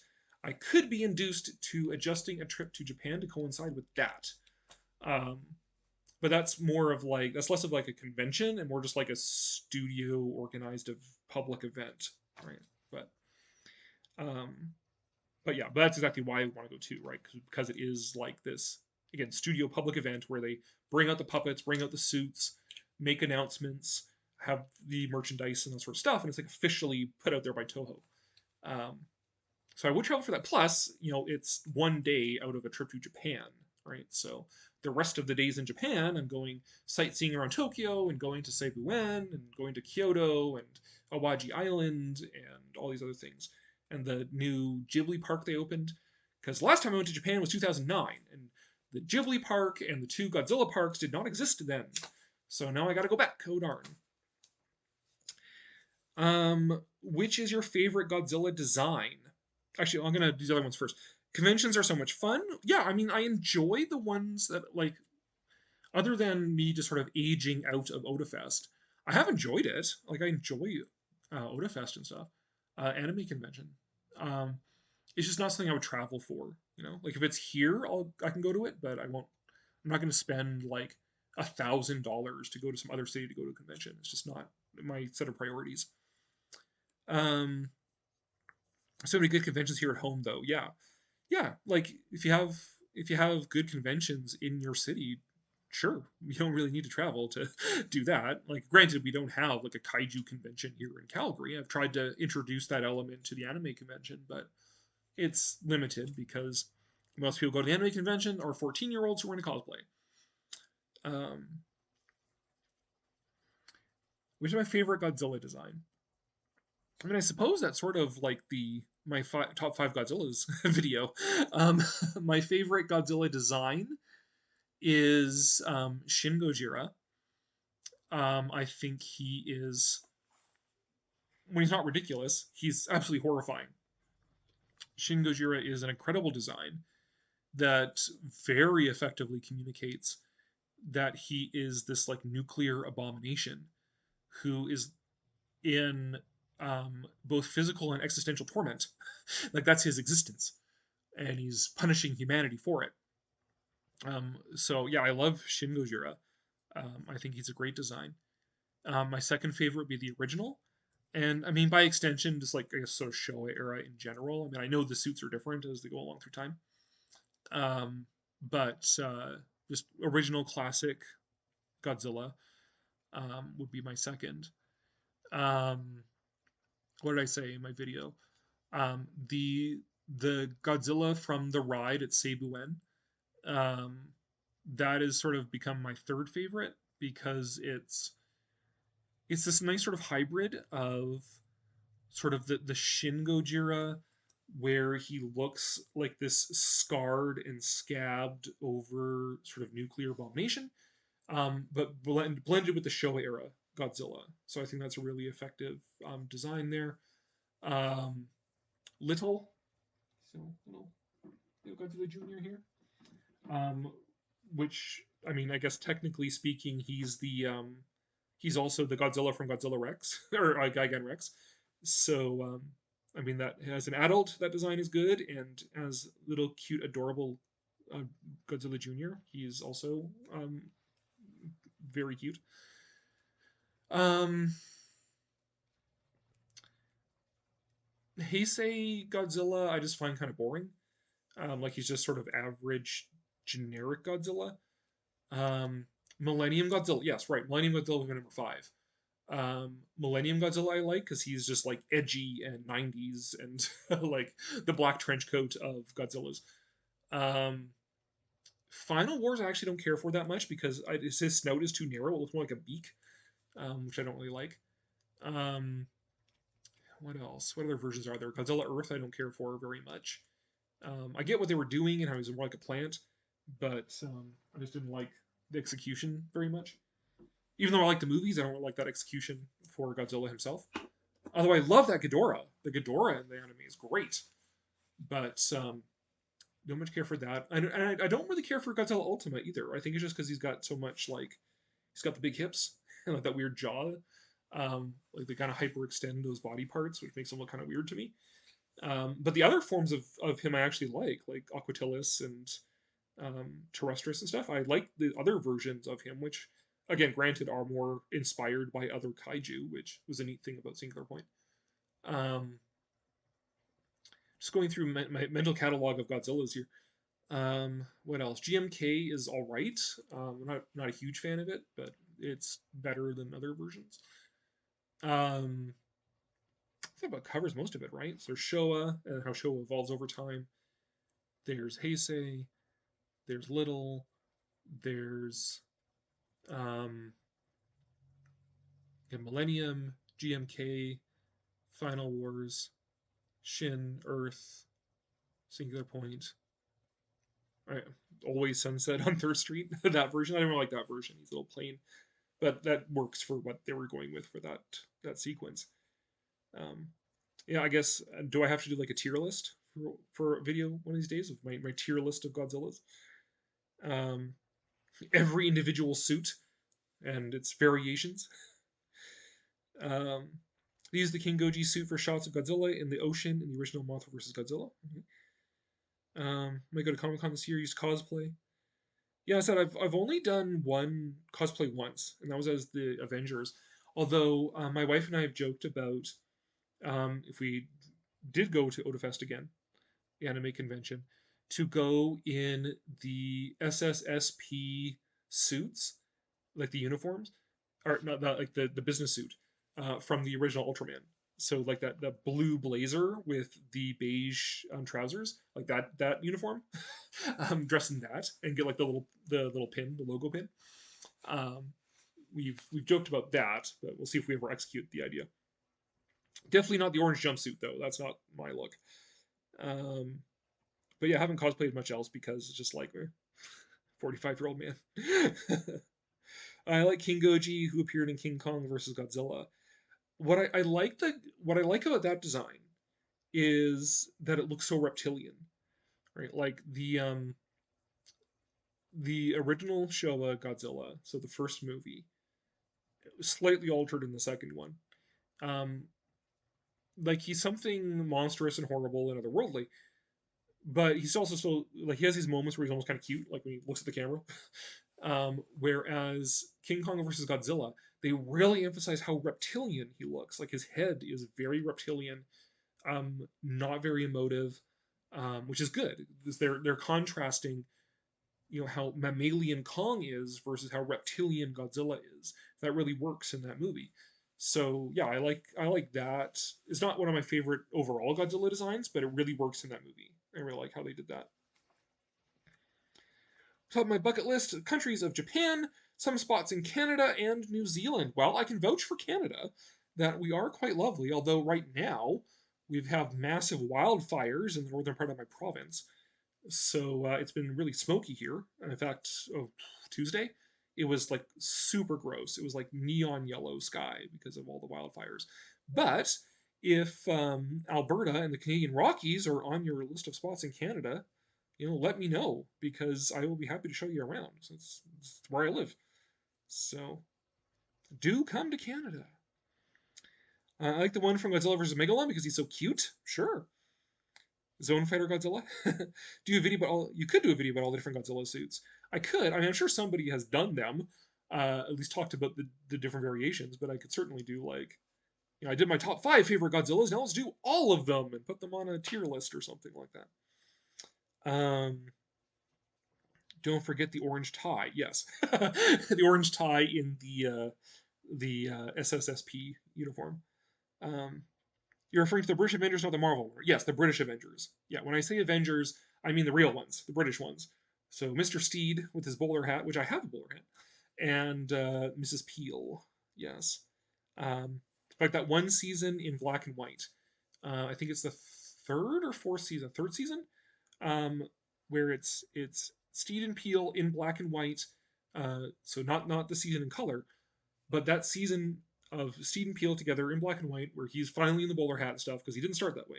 When he finally gets the bowler hat and everything, like I love that season. That season is like a standalone to me. Like this is the best show. Um, but yeah, I love the spy-fi action in the British Avengers. Love Mrs. Peel. Everyone loves Mrs. Peel. You kidding me? John Steed was the coolest agent on television. You better believe he was. Yeah. Patrick McNee, raise a toast to you. Yeah. Not Toku related, but I heard in Canada there's a mythical beast known as universal healthcare. You can confirm or deny its existence. There is such a mythical thing as universal healthcare. Do you want to know how it works? Because I can explain it in excruciating detail. Basically, yeah, Canada, we have a single payer healthcare system. So in my province, I don't have to pay anything because we pay for our healthcare through oil and gas revenues. Um, but when I did have to pay, before that came into effect, it was about what do I have to pay? It's like 100 and something bucks every 3 months, basically, for to pay into healthcare, and it's scaled depends on your income, right?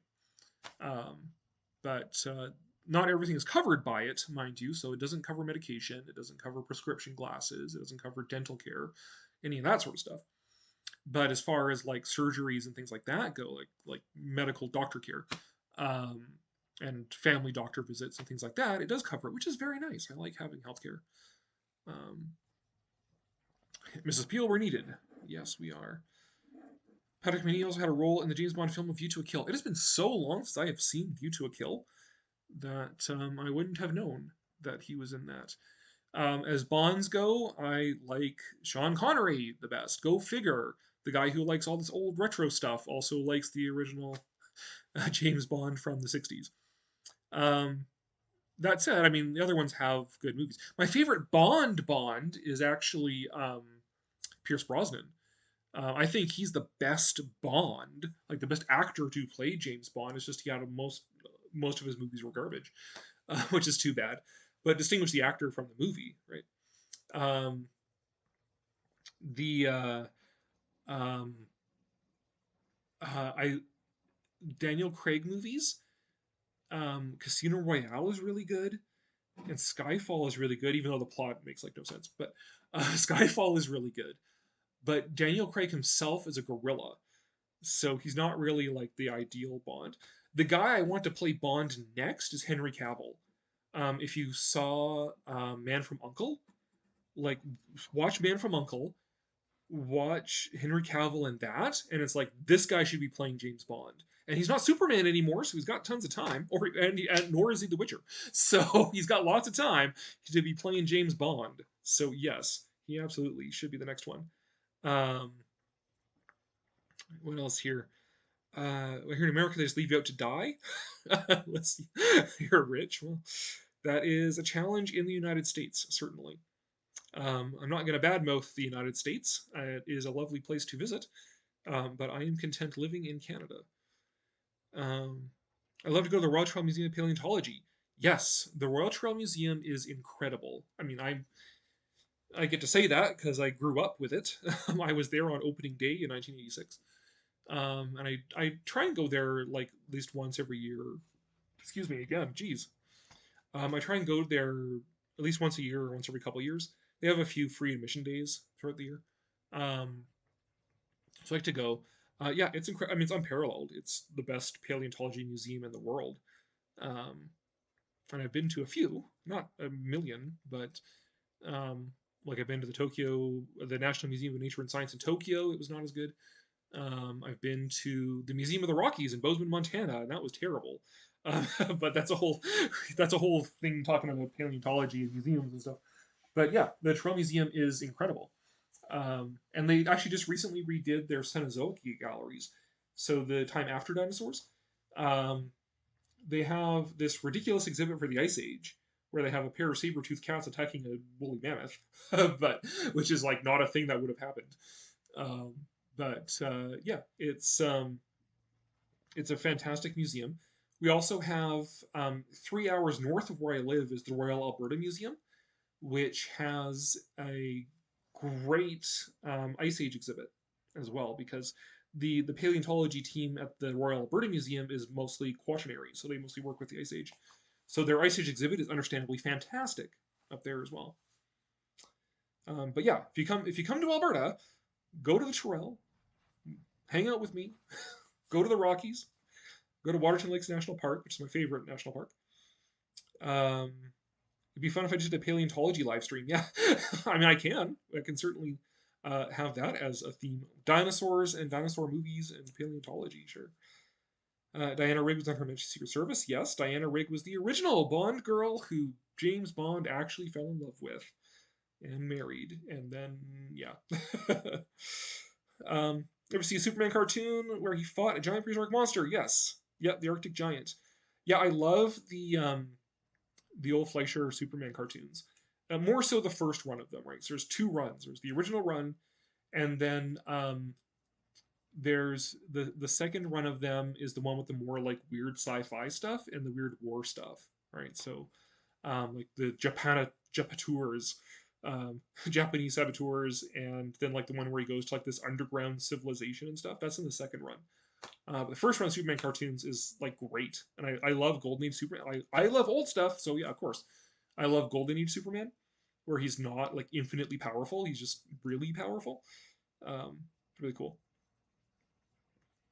Close to obviously to a version of Superman versus Godzilla. Yeah, I guess because Godzilla became a Marvel character, right? So we've seen the Avengers, the Marvel Avengers versus Godzilla, but not Superman versus Godzilla. But yeah, the Arctic Giant is probably closer we're gonna get. And I mean, the Arctic Giant is pretty close to like Showa era Godzilla, anyways. He doesn't have the atomic breath, but as far as how he looks and his size and stuff, that's pretty comparable. So there we go, Golden Age Superman versus Showa Godzilla. Fleischer never added Lex Luthor. No, he didn't. But there's like no reoccurring villains in the Fleischer cartoons. So there's no Lex Luthor. There's no. I don't even know what reoccurring villains there were at that point, right? Because those were just made like only a couple years, if that, even after Superman himself debuted. Right? So, it wasn't. I'm not sure what body of villains Superman had actually gotten by then. It wouldn't have been Darkseid. Brainiac, even if I don't know, but actually, yeah. Now you got me curious. All right, we're gonna Google this. No, we've lost the plot of the Toho Tokusatsu here. Lex Luthor created when? 1940 is when Lex Luthor was created, and let's see, Fleischer Superman. 41 to 43. So Lex Luthor was available, but not by much. He was only created in 1940. Didn't have Jimmy Olsen either. No, it was just Soups and Lois, and a bunch of mad scientists in lab coats. So you can see figures that are sort of like Lex Luthor. Like you can see where they're going towards Lex Luthor, but didn't get there yet. But then, of course, the Fleischers, they're not DC, right? It's not like Warner Brothers today, where it's like vertically integrated company. Fleischer would have had to license everything from DC, so it wouldn't surprise me if they were just like, okay, we'll license Superman and we'll license Lois Lane, and that's it, and everything else we're just going to make up, and just make up our own stories and not use the licensed villains and things like that. They didn't have Kryptonite yet. Yeah, that's why. Okay, one of the things that is neat about Golden Age Superman, they talk about the development of characters and stuff, is like, yeah, he cannot fly. He can leap tall buildings in a single bound, but he cannot fly yet. He just jumps everywhere. He is more powerful than a locomotive, but he's not like infinitely powerful. He can't like punch reality. He's just really strong, and he's really fast. And the reason why is that it's not that he's absorbing solar energy, it's that the people on Krypton were eugenicists. So they were just really into genetically engineering people to be like super strong and stuff. So that's why Superman is the way he is, right? He's an Ubermensch. He's not like this weird alien solar power battery who's just like weirdly vulnerable to this one mineral from his home planet, which seems like a pretty big weakness to me. Like, I mean, I know there's minerals on Earth that that are toxic to us, but have a human in the presence of uranium, right? But it's just like, oh, that's a weird weakness to have. I've thought about, if I was in charge of Superman, how I would do it. I would want to go a lot back to his Golden Age roots, where he comes from like a larger, denser planet. So walking around for him on Earth, it would be like us on the moon, right? We'd be like way stronger and could jump around a lot, whatever. And that kryptonite, in its presence, it isn't a weakness. Like he can like hold a piece of kryptonite, it'd be fine. It's just that if you were to make a weapon out of kryptonite, because it's the same density as him, it comes from the same planet, then it would actually injure him, whereas Earth weapons wouldn't. So if you like made a kryptonite club and whacked him with it, then it would actually hurt him. But I'm not in charge of Superman either, so there you go. Also not tokusatsu, but as someone who keeps switching from having a dream of being a filmmaker and a paleontologist, what advice for someone wanting to get into the field of paleontology?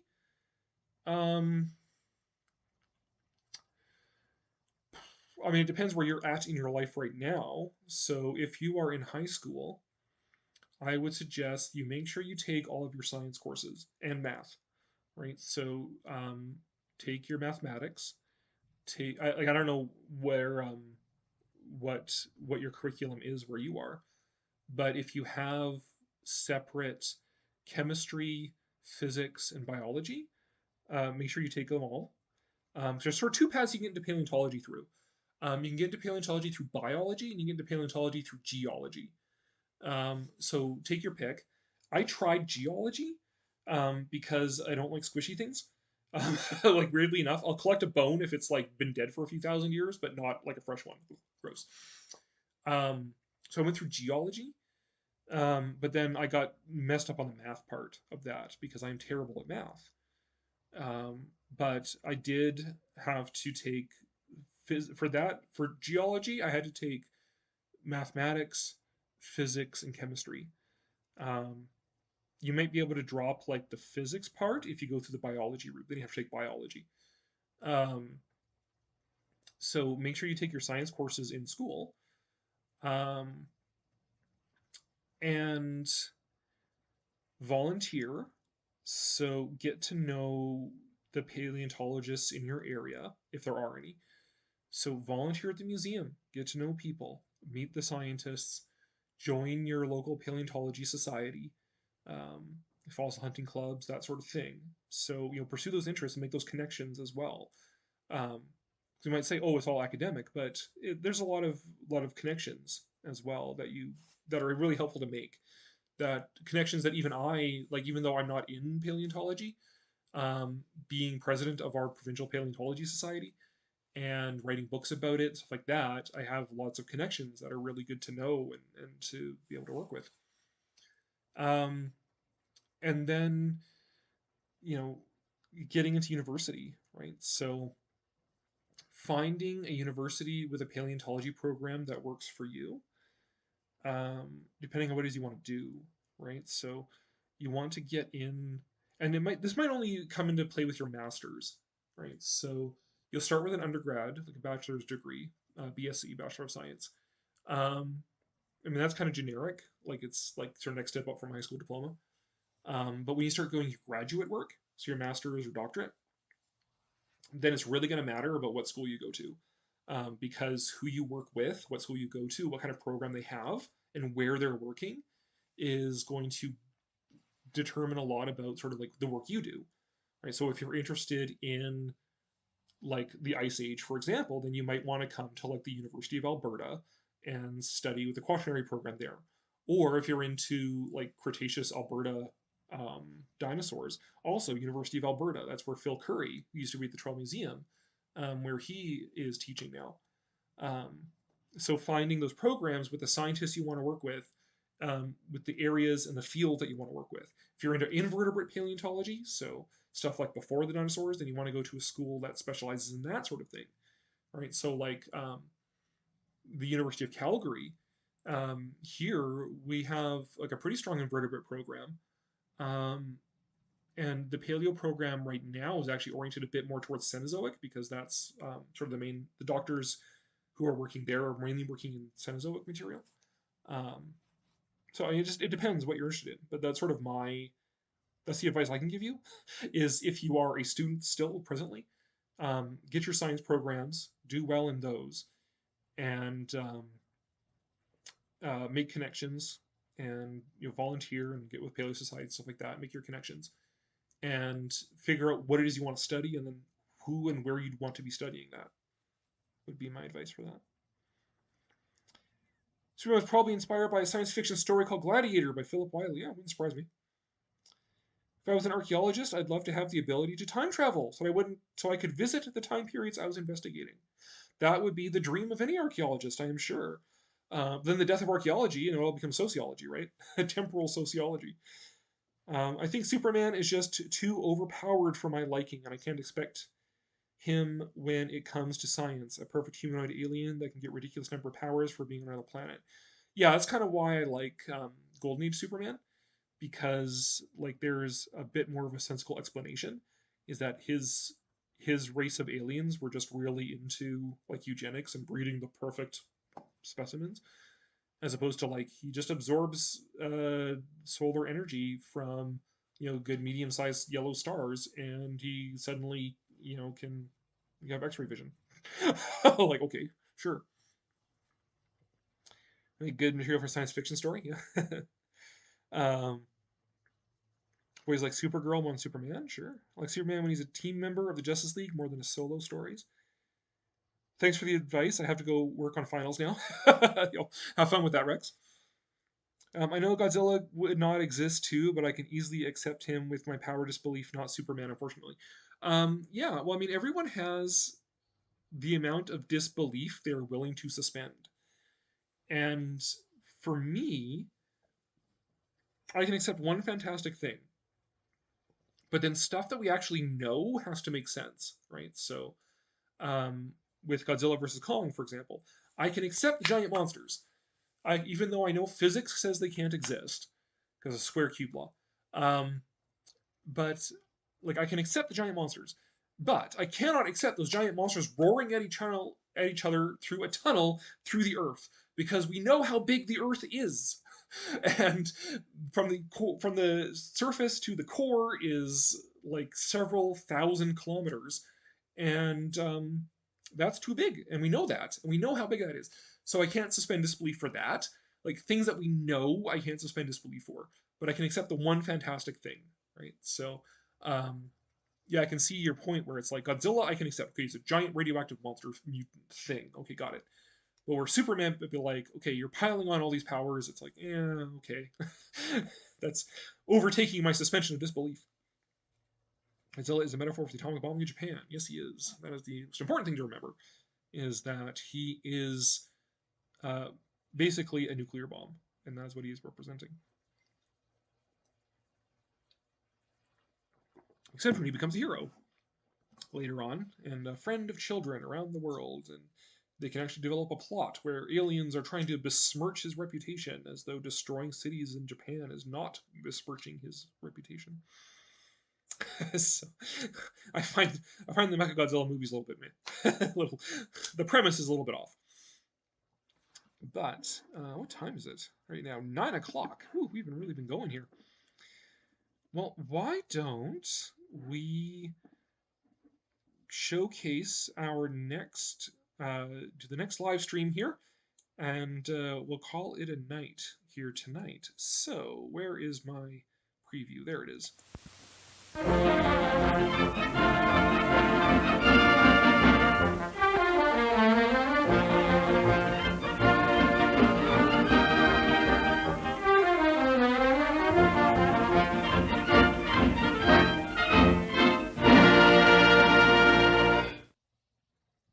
And there is the theme of the next live stream. So I was joking at the beginning about how I feel like today I should have been doing a Disney themed one because of all the weird Disney news coming out today. But yeah, a lot of nonsense going on with Disney today, but vintage Disney is still very much my jam. Still love the classic stuff that I've always loved, regardless of one's opinions about Disney's output nowadays.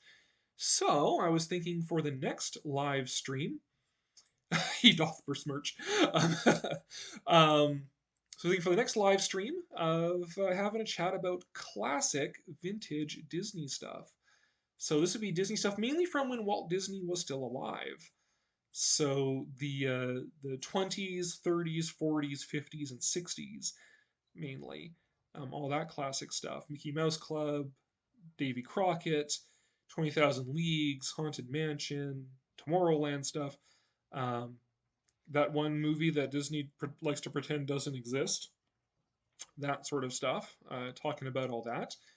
And I actually have a few videos coming up as well that are going to sort of lead into that theme. So my 20,000 Leagues Under the Sea video, yeah, Kaiser says it. That one is in the list of videos to come. I also have one I'm going to be doing about the original Tomorrowland and the original themes and how that crossed over with documentaries on television and stuff like that. Sort of the cultural aspects around the original Tomorrowland. I'm also working on another video. I'm keeping under wraps, though, in case I don't finish it in time. But, yeah, we're going to be looking at vintage Disney. Again, mainly stuff from when Walt Disney was still alive. We can also drift into the stuff after Disney and after Walt was alive, and even into the Disney Renaissance. But definitely the classic vintage stuff, more so maybe than Disney's current output. But then we also go all over the place anyway, so who knows? We might end up talking about the Galactic Star Cruiser or something. But anyways, that is what we're going to be doing next month here. Nobody wants to talk about Song of the South. I can go on for a lot about Song of the South. I have a lot to say about that movie. Whether or not I have the courage to do a whole video about it is another story. But anyways, I did a whole video on whether or not King Kong is racist, so I could do a whole video about whether or not Song of the South is racist too.